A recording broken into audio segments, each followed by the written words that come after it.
The British justice system is the envy of the world. But in the past, mistakes have been made. Between the year 1900 and the year 1964, approximately 800 people were hanged in the United Kingdom.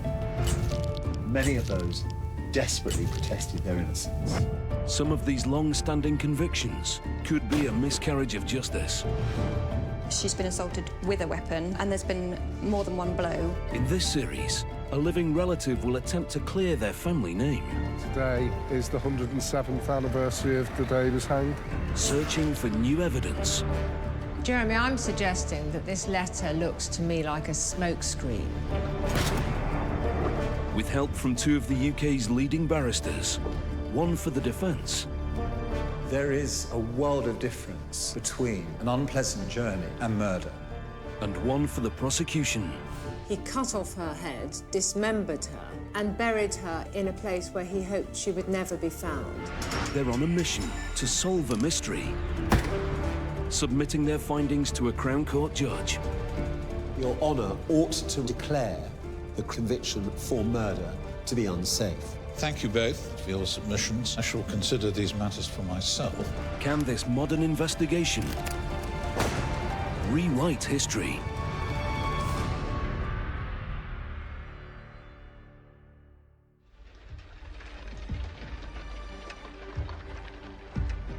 On a September evening in 1911,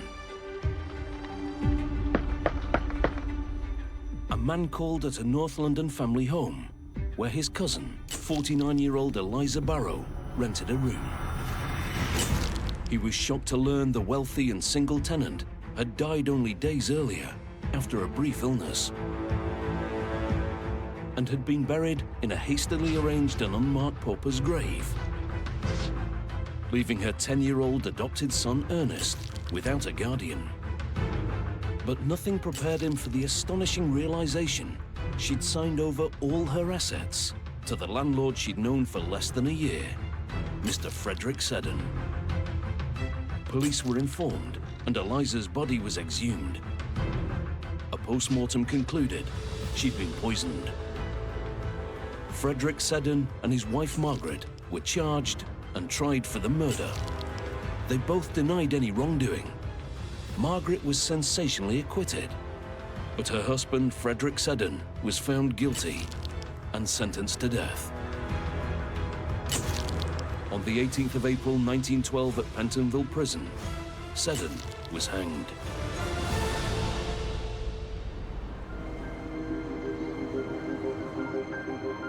Now, Frederick Seddon's relative, Paul, wants justice for a conviction that's haunted his family for a century. I did my family tree, and up my maternal line, I saw Frederick Seddon, my great-great-uncle. I was surprised to find that I had a link to something that in its day was quite notorious. My mum, my nan, and my great-grandmother, and Louisa Seddon, Frederick Seddon's sister. The three generations. So did my mum know what happened to her nan's brother? My mother never mentioned it when I was growing up. So maybe something as shameful as this to a proud family was brushed under the carpet and not mentioned over the dinner table. That's a special photograph to have all three of them on. It is. It's amazing. Three generations amazing on the one photo. Photograph, yeah.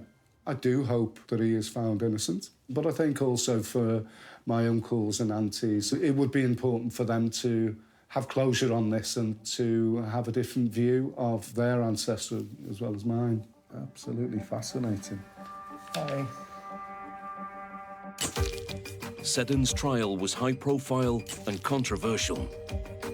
The acquittal of his wife Margaret over Frederick's conviction caused shockwaves that continue to reverberate today. But was Seddon's conviction a miscarriage of justice? And can modern legal experts find a different conclusion to a century-old case? Jeremy Dean QC is a prolific defence barrister specialising in murder. Sasha Was QC has both defended and prosecuted some of the country's highest-profile defendants. Paul has travelled to London to meet the barristers who will be re-investigating his relative's case. Hello, Paul. Hi. Nice to meet you. Good Jeremy. To meet you. Hi. Hello, Hi, Paul. Sasha. Sasha. Hi. Hi. So you've done some investigations of your own. Have you come to a conclusion as to whether the conviction is safe or not? I certainly haven't come to a conclusion. I've got lots of unanswered questions, and one thing that jumps out at me that a lot of the focus, certainly from the press, was around his arrogance, perceived arrogance, and greed, which aren't crimes.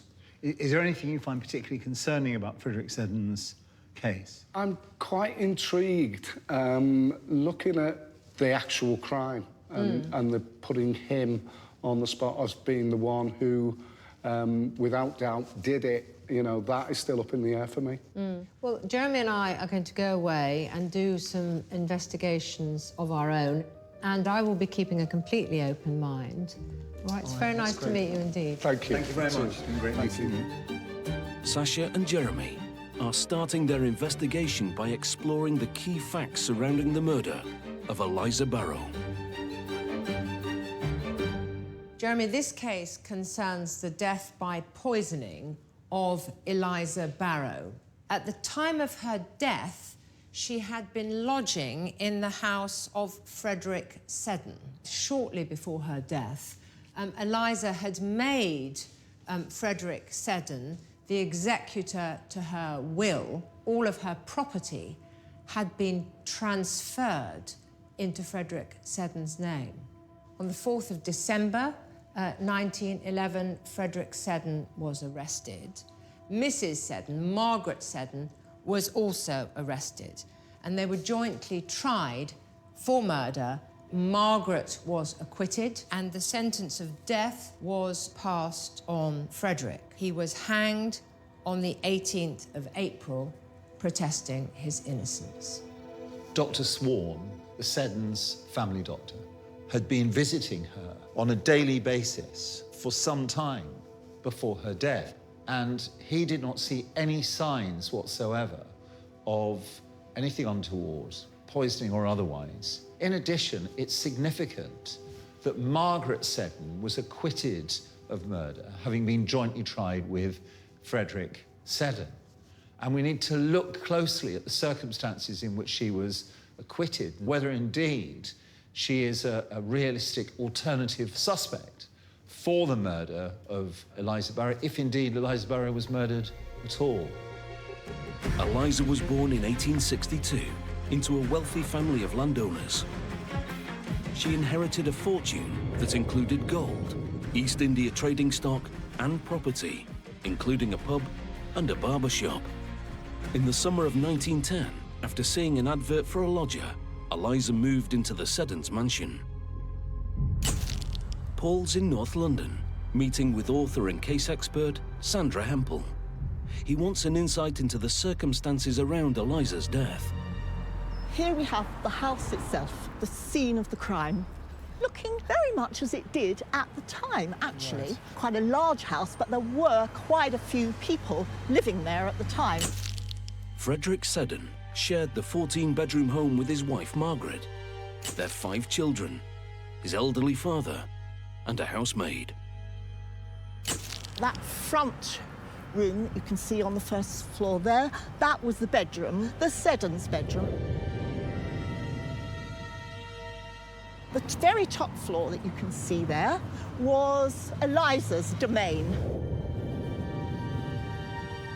And then there was also a little box room, which was the little boy, Ernest's bedroom. Shortly before moving into the Seddons' house, Eliza had unofficially adopted her friend's 10-year-old boy, Ernest Grant, after his mother died. That's amazing, that. Poor little boy, He doesn't look that scared to be there. No, he doesn't, no. But I just think he's in such a sad situation. Yes, he is. I feel for all the children involved in this. Within months of her moving in, Frederick Seddon took a keen interest in Eliza's extensive financial portfolio. She was terribly keen on money, just like Fred. And they seem to have been soulmates, really, because he eventually got taken on by her as her unofficial financial advisor. 1911 was one of the hottest summers on record, and an increasingly reclusive Eliza fell ill with vomiting and diarrhea. The conditions in the rooms upstairs were absolutely disgusting because of the nature of Eliza's illness. And the doctor, Dr. Swan, who was visiting her and treating her, said he had never seen so many flies. The Seddon family addressed the insect infestation in Eliza's living quarters by purchasing flypaper repellent, which was laced with arsenic. Eliza's condition deteriorated, and at 6 a.m. on the 14th of September, she died. Dr. Swan, without any quibble at all, signed the death certificate, epidemic diarrhea and exhaustion. It wasn't unusual at all for people to go down with sickness and diarrhea at that time. Despite the tragic death of his wealthy tenant, leaving the boy Ernest Grant orphaned for a second time, almost immediately, Seddon's behaviour raised eyebrows. Here is Seddon's office. Oh, right. And the morning after Eliza dies, two of Fred's colleagues come round and they find him in his office counting out money, Right. counting gold. And he jokes to them that it's his wages. And he puts the money into the safe. Right. Interestingly, it's not his office safe where he puts his employees' wages, but his own personal safe. Despite Miss Barrow's family having a vault in Highgate Cemetery, Seddon buried Eliza in a pauper's grave only 2 days after she died. Within a week, the family of Eliza's cousin, Frank von der Ahe, were on Seddon's doorstep, demanding answers.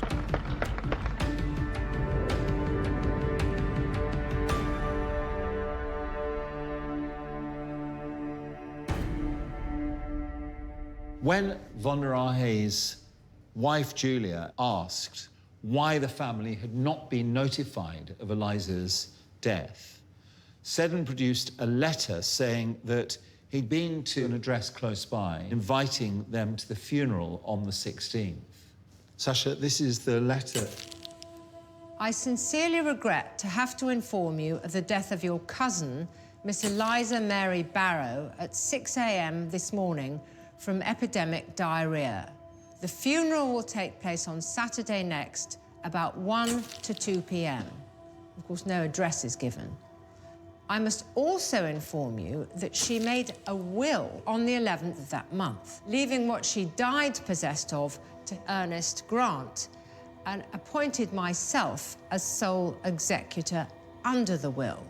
Jeremy, I'm suggesting that this letter looks to me like a smokescreen. Frank von der Ahe always denied having received the letter. This smacks of Seddon trying to justify why he hurriedly buried Eliza. So it's extremely unfortunate for Mr. Seddon that a letter which he relied on so heavily appears to have disappeared without trace. It's easy to nitpick on the content now, but he informs the von der Ahes of when the funeral is going to be, and he goes on to identify the position, which is that she'd made a will which did indeed leave that which she was possessed of on death to Ernest Grant. So, in my view, whilst it's unfortunate that the von der Ahes never received this letter, I believe the content of this letter is perfectly consistent with Frederick Seddon seeking to relay to the von der Ahes what had happened. There's no evidence that Frederick Seddon was a fundamentally dishonest character, was respected in life, and he gained trust. These are important matters for us to consider. Frederick Seddon was born in 1872 in Liverpool. He forged a successful career selling door-to-door funeral insurance for the London and Manchester Assurance Company. Paul wants an insight into how Seddon's career could have shaped his character. He's meeting Dr. Liz McFall, an expert in Victorian-era industrial assurance. Hi, Liz. Hi. Good to meet you, Paul. They're at Liverpool's Masonic Hall, where Seddon was once a regional member. So this is a sign for the London and Manchester Industrial Assurance Company for an assistant superintendent. So that's outside somebody's office? This is probably outside their home.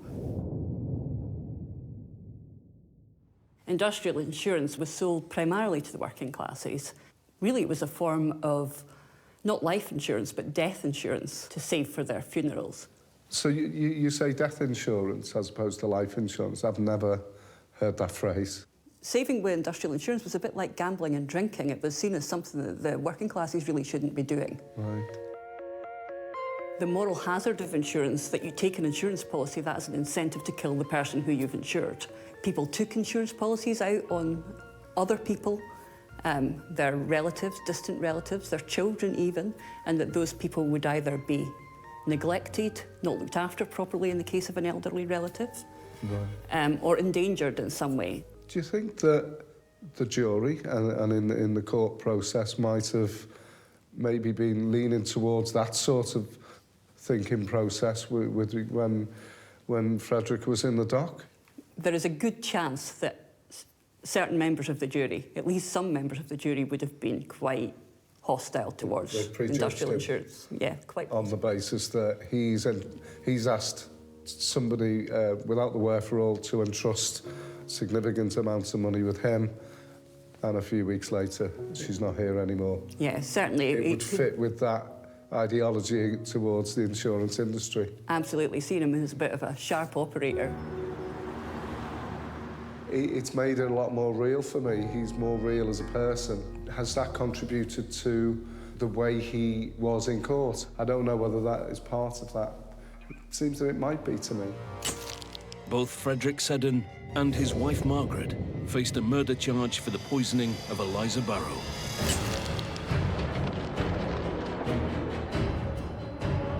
The trial began on the 4th of March 1912 at the Old Bailey and caused a frenzy.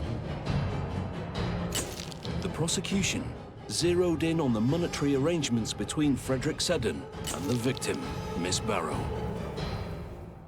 Sasha and Jeremy want to scrutinise these financial details. They're meeting forensic accountant Chris Swinson.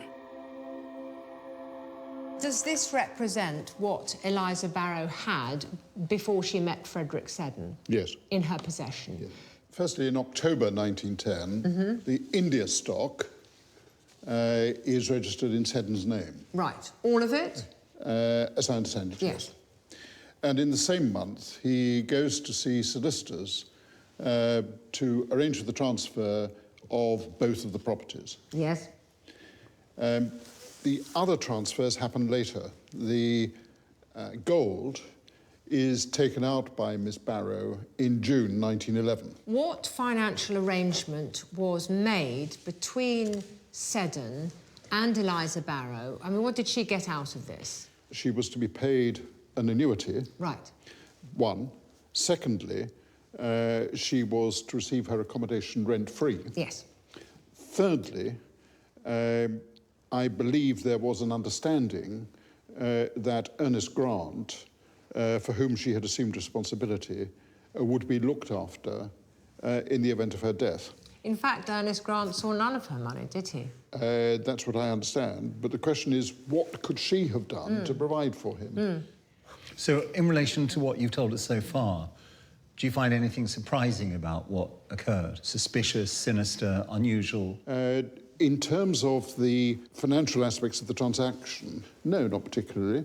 It seems to me to respond to what would have been perfectly reasonable concerns on her part. I think it's right that you haven't seen any documentation or contract that was drawn up in relation to this agreement. I haven't seen a single piece of paper recording all of the aspects of...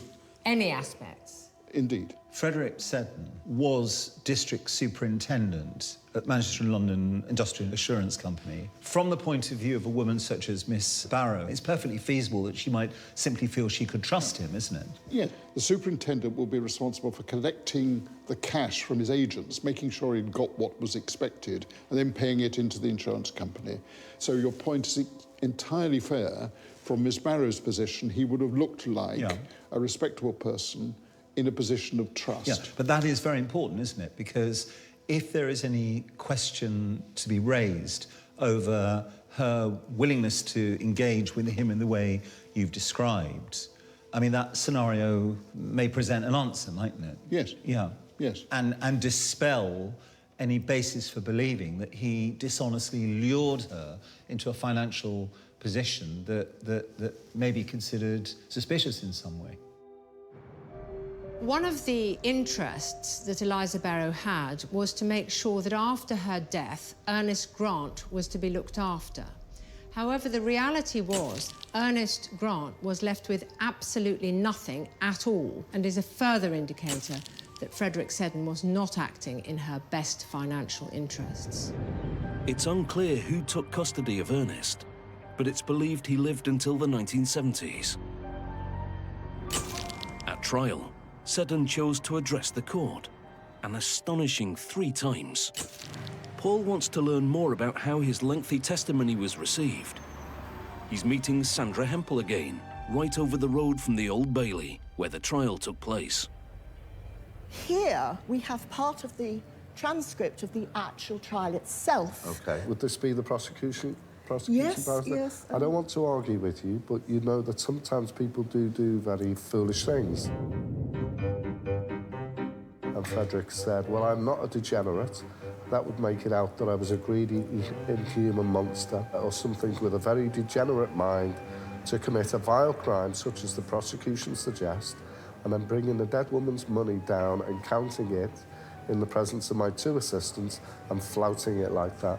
The suggestion is scandalous. I would have all day to count the money. It's that last sentence, his attempt to make a joke. So he's going to count it anyway, but he's not going to do it in that flouting way. That really did condemn him even more in the eyes of the jury. Yeah. Because he came across so badly. And they're judging him as a person, which will inform their judgments of the facts presented to them. He did himself no favours, and his personality and sort of arrogance and confidence may have led to his downfall. Frederick Seddon's performance in the witness box may have lacked empathy, but did it also sow the seeds for an unfair trial? Seddon claimed Eliza had ingested arsenic herself, with the source of the poison being flypaper insect repellent found in a room.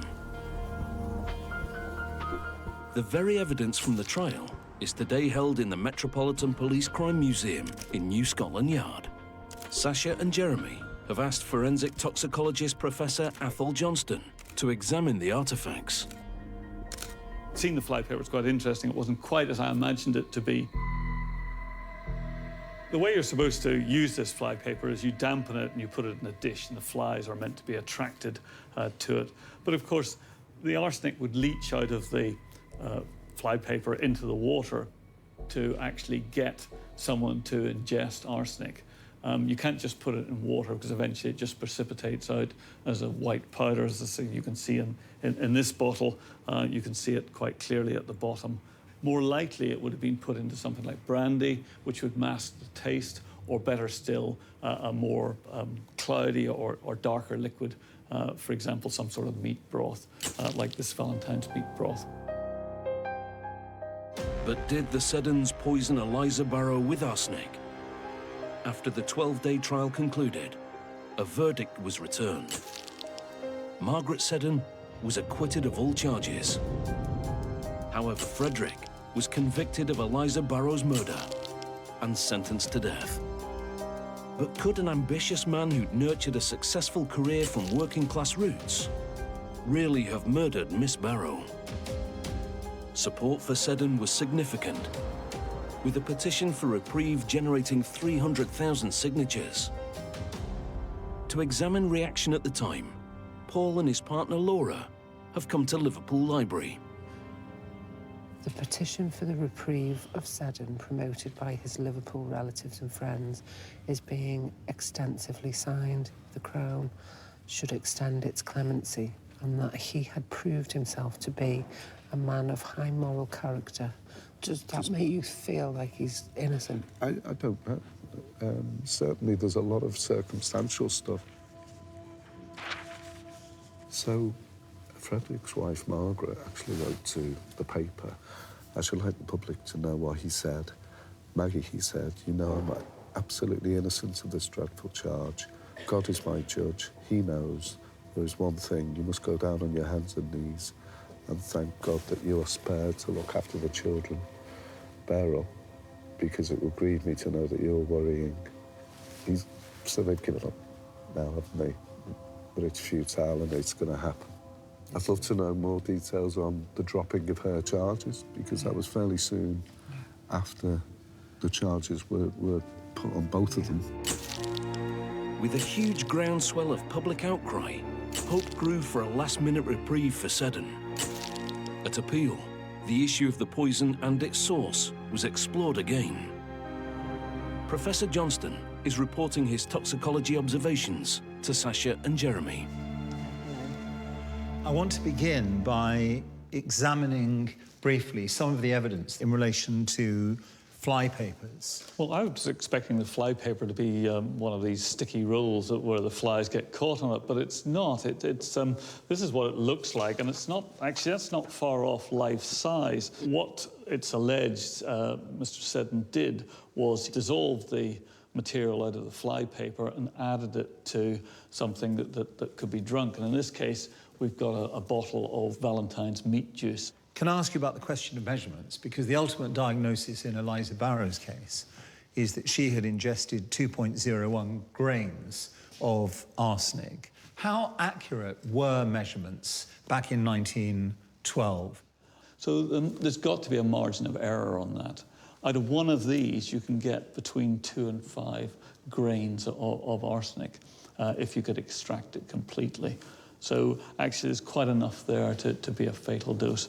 It was described that she had a large quantity of arsenic in her stomach, yes, in her intestines, in her liver, yes, and in muscle tissue. Yes. And that provided a totality of 2 grains. Yes.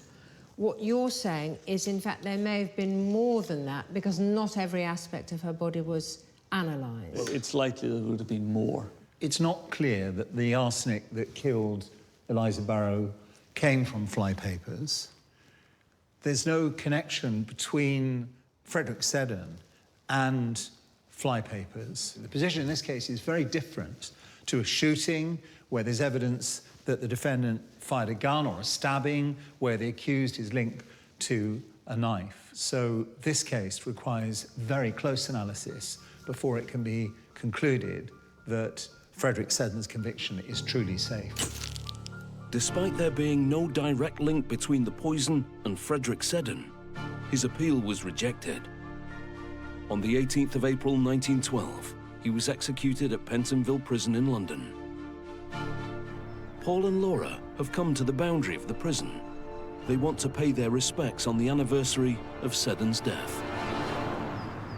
Behind that big wall there was a grassed area where executed prisoners were buried, and ironically today is the 107th anniversary of the day he was hanged. It was such a high-profile case, Yeah. and there were so many petitions from across the country as well. If he hadn't have been perhaps buried behind those walls, then there might have been too much attention around a grave. Yeah. If he is found out that it was a safe conviction, it's still very sad. We've still got the circumstances of those poor kids seeing, you know, their whole life turned upside down. So yeah, guilty or not guilty doesn't take away the effect that it's had on them and Eliza and little Ernest. With Judgment Day imminent, Jeremy's been re-examining the unexpected acquittal of Frederick's wife, Margaret Seddon. He believes she may have actually been a viable alternative suspect in Eliza Barrow's murder. Margaret Seddon was involved in the cashing of cheques before the death of Eliza. Margaret Seddon, often used a false name and a false address, so she's implicated there in dishonest activities. It was Frederick Seddon who arranged the transactions to do with property. It may well have been that he asked his wife to cash those cheques, and she did so in a false name, but that only reinforces the fact that these financial transactions were fraudulent and criminal. Margaret Seddon plays a very secondary role to this. After Frederick Seddon was hanged, Margaret Seddon, who made a blanket denial of any knowledge at the trial, came out publicly and she said that she had seen Frederick Seddon give Miss Barrow arsenic and that he threatened to kill her with a revolver if she gave him a win.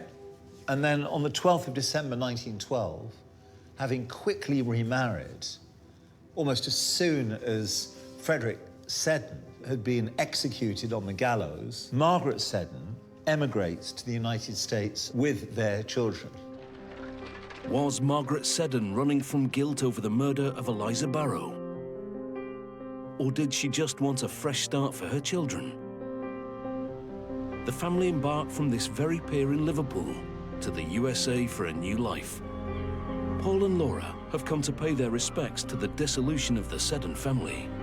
They have the passenger manifest. There's the 3 children, and there's James, but his name was Cameron. I know. And they're all travelling under the name Budge. Yeah. What's hit me most about this is the 7 children. They've just been rocked, those kids, you know.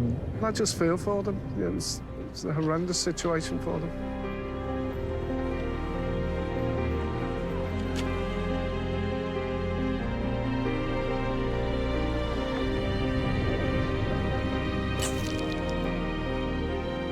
If he was innocent, if he didn't do it, then what a terrible thing to happen to that family.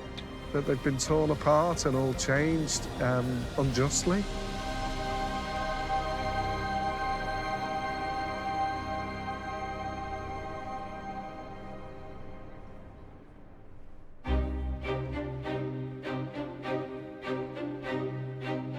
Sasha and Jeremy have completed their investigation and must now put their submissions to Judge David Radford. The case comprised a strong motive, strong evidence of poison, and strong evidence that Frederick Seddon tried to cover it all up. Frederick Seddon was convicted on highly circumstantial evidence. His wife Margaret was found not guilty. I'll be looking at that aspect of it. It's difficult to see how the jury found one to be guilty and the other not. For Paul, today is the culmination of his family's fight for justice that began over a century ago. Hello, Paul. Hi, Nice Sasha. to see you Hi. again. Hello, Paul. Hi, Good to Jeremy. see you. Hi. What do you think is the greatest doubt in this case? Well, for me, it's how it was Frederick Seddon to the Yes. exclusion of anybody else. And when you say anybody else in the family? Yeah, or any other perpetrator. I think what we need to stress is the judge is very thorough. He looked at all the material. So let's see how it goes. Sasha and Jeremy must now present their arguments to Senior Crown Court Judge David Radford.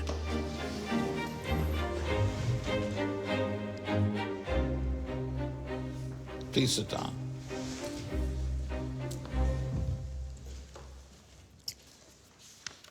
We are here today for me to consider, with the assistance of learned counsel, the safety of the conviction for murder of Frederick Henry Seddon. Please, if you would like, Mr. Dean, to amplify what you've already put in front of me in Thank writing. you. Eliza Barrow was living at the top of Mr. Seddon's house with a young boy, Ernest Grant, when she died in September 1911. It was clearly established that Mr. Seddon was named as executor of her will. That, it appears, was his downfall. Mr. Seddon was arrested at about 7 p.m. on the 4th of December, 1911. This is what Mr. Seddon said. Absurd. What a terrible charge. Willful murder. Are you going to arrest my wife as well? Now, from the outset, Mr. Seddon denied having poisoned Eliza Barrow. And it's not by coincidence that he mentioned his wife. Margaret Seddon was found not guilty by the jury. And then, somewhat suspiciously, I would suggest, left for America and a new life in a new relationship very quickly. And I submit that the acquittal of Margaret Seddon is difficult to understand when stood against the conviction of Frederick Seddon, particularly bearing in mind that she was disseminating cheques of Liza Barrow.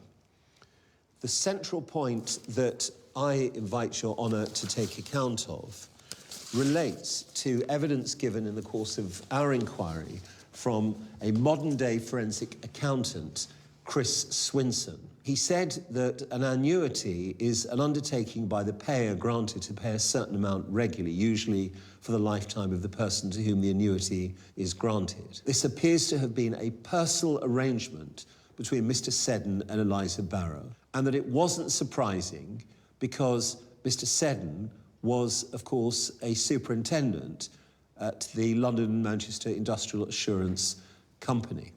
And although there is a lack of documentation, he did not find this surprising. And essentially what Mr. Swinson said in those circumstances was that the financial aspect of this case was not suspicious and that it could not possibly be said that this provided a motive for Frederick Seddon. And once the issue of motive is removed from the equation, then there was realistically no sufficient case against Frederick Seddon, and I urge Your Honour in the circumstances to take the view that the time has come to declare Frederick Seddon's conviction for the murder of Eliza Barrow unsafe.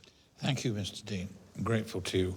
Ms. Wass. Your Honour, the motive for the murder of Eliza Barrow was and remains one of money. Frederick Seddon had persuaded Eliza Barrow to transfer all of her property into his name, with the promise that he would provide her with an income and accommodation for the rest of her life. Not a jot of paperwork existed to support this makeshift annuity. Chris Swinson, the financial expert, commented that people might act in a way where they do not require documentation and paperwork when they are in a relationship of a trusted friend or family. Eliza Barrow had known Frederick Seddon for a very short period of time. This was not a close friendship. This was not a family relationship. The upshot of the financial transaction orchestrated by Frederick Seddon was that the boy whom Eliza Barrow was careful and keen to look after, that's Ernest. Ernest Grant, was left with nothing. Frederick Seddon made a rapid arrangement for an unceremonious funeral in a pauper's grave, at which none of Liza Barrow's family attended. The clear evidence that was before the jury was that Frederick Seddon attempted to dispose of Eliza Barrow's body before any questions could be asked. Professor Athol Johnston, a forensic toxicologist, validated the findings of the trial pathologist. Large quantities of arsenic were found in the stomach, the intestines, the liver, and the muscle. Arsenic was found at the family house in the form of flypapers, and the evidence from Professor Johnson was that each flypaper would contain between 2 and 5 grains of arsenic, which would have been enough for a fatal dose. So contrary to what Mr. Dean has submitted, this case should cause you no doubt in terms of the safety of the conviction. Yes, thank you. I shall reflect on those oral submissions. Thank you. If you're kind enough to leave so I can do that. Has Jeremy done enough to question the conviction? Paul, the hearing is now complete. Did things go essentially how you thought they might? The actions of Margaret after he was hanged, were they the actions of a grieving widow? Her acquittal wasn't based on any really strong circumstantial evidence that it was him, not her. She also might have just been shamed by the publicity of the case and wanted to start a new life for herself. The thing about a case like this is that motive was severely damaged. Then that's a factor that should play very heavily on the judge's mind. Did Frederick Seddon poison Eliza Barrow with arsenic? Or was he the victim of an unfair trial? The judge is now ready to deliver his verdict.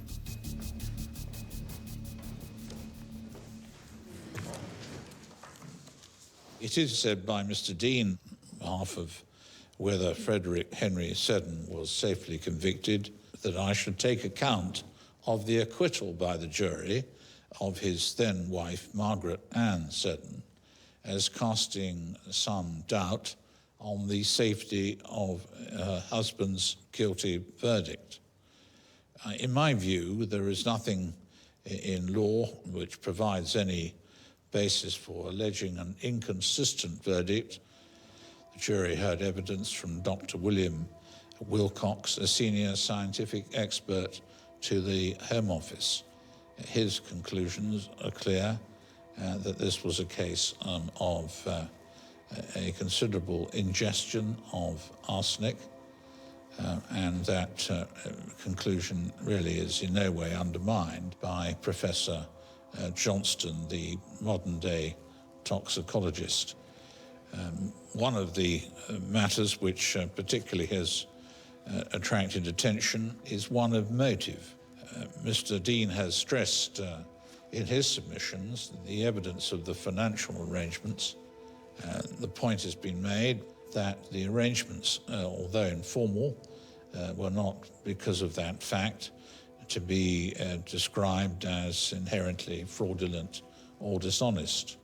With great respect to Mr. Swinson, could not possibly begin to suggest that that undermines the safety of the conviction.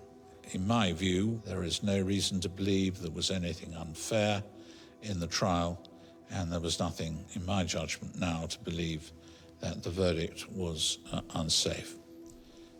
I'm grateful. I shall rise.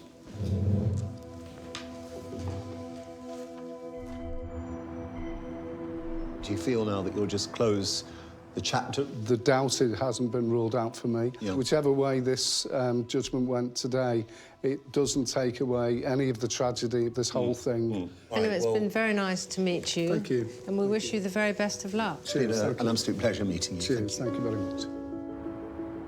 Might be one focus that I might have to see if I can maybe track down the American side, the Seddon children. It is what it is, and it's based on how things were at the time and the really thorough re-looking at the case that's been done in this process.